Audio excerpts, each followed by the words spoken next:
নমস্কাৰ বন্ধু বান্ধৱীসকল, কি খবৰ আপোনালোকৰ? খবৰ নিশ্চয় ভাল, আশা কৰিছোঁ সকলোৱে ভালে কুশলে আছে। স্বাগতম জনাইছোঁ মোৰ অন্য এটি ভিডিঅ'লৈ। মোৰ খুব কাহ চৰ্দি হৈছে, সেয়েহে ভাবিছোঁ এখন আজি জালৰ আঞ্জা বনাওঁ আৰু এই জালৰ আঞ্জাখন কেনেকৈ বনাওঁ আপোনালোকক অকণমান দেখুৱাম বুলি ভাবিছোঁ। গতিকে মোৰ ভিডিঅ'টো স্কিপ নকৰাকৈ আপোনালোকে শেষলৈকে চাই থাকিব।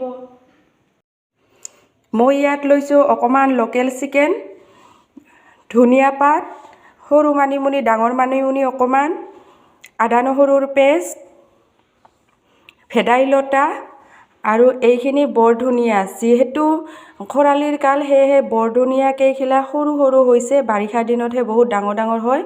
তাৰপিছত ইয়াত লৈছোঁ পিঁয়াজ কাটি, কেইটামান কেঁচা জলকীয়া, তাৰপাছত লং লৈছোঁ 4টা, গোলমৰিচ, তাৰপাছত এই 2 টুকুৰা ডালচেনি লৈছোঁ। আৰু এই আটাইখিনিকে মই এতিয়া মিক্সিত মাৰি লওঁ ছেপাৰেটকৈ। কেৰাহীখন গৰম হোৱাৰ পিছত প্ৰথমতে দি ল'লোঁ অকণমান মিঠাতেল,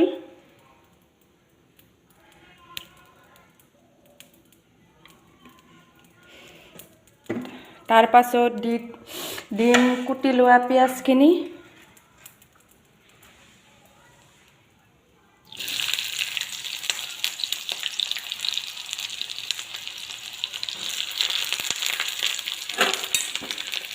অকণমান লৰাই দিম।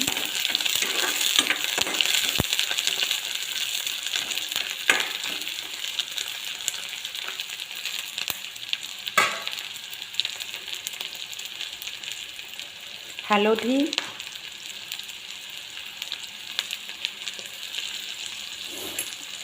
পিচি লোৱা মছলাখিনি,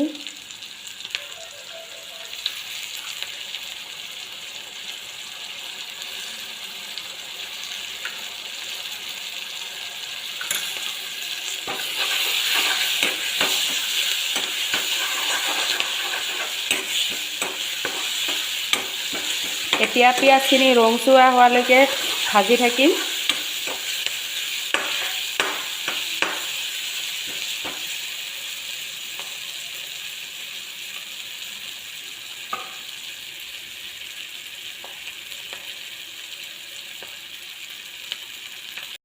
আদা নহৰু,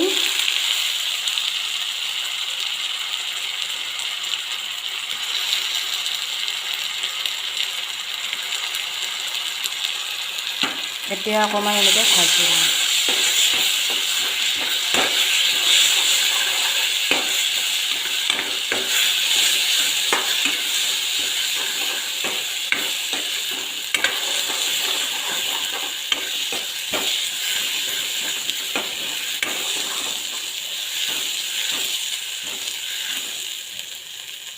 ল' এণ্ড মিডিয়াম ফ্লেমত মাংসখিনি এতিয়া সিজিবলৈ দিম।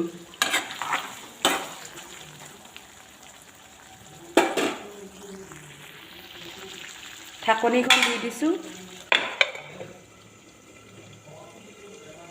মাংসখিনি ধুনীয়াকৈ সিজি গ'ল। এতিয়া সিজি যোৱাৰ পিছত ইয়াত ঢালি দিম পিচি লোৱা ধনিয়া পাত, ভেদাইলতাৰ পাতখিনি, অকণমান পানী মিক্স কৰি লৈছোঁ।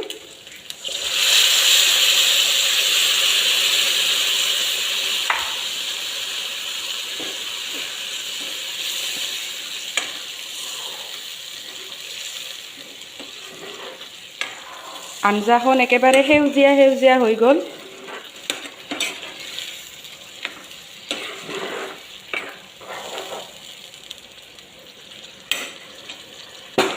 যিহেতু অকণমান গোটা হৈছে, সেইকাৰণে অকণমান আৰু ইয়াত পানী দিব লাগিব।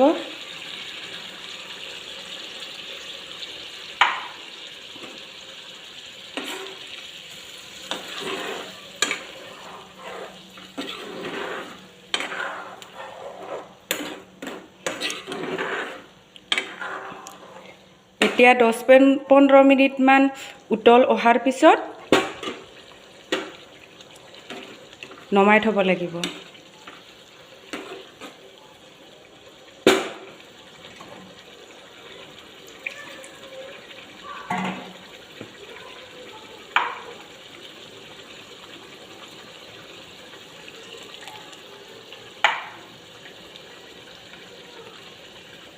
মোৰ জালৰ ৰেচিপিখন হৈ গ'ল। আপোনালোকেও কেতিয়াবা এনেদৰে বনাই খাবচোন, খুব ভাল লাগে, খুব টেষ্টি লাগে। মই বনোৱা মাংসৰ জালৰ ৰেচিপিটো চাই যদি আপোনালোকে ভাল পালে তেতিয়াহ'লে লাইক কৰিব, কমেণ্ট কৰিব আৰু লগতে ছাবস্ক্ৰাইব কৰিবলৈ নাপাহৰিব। Bye bye.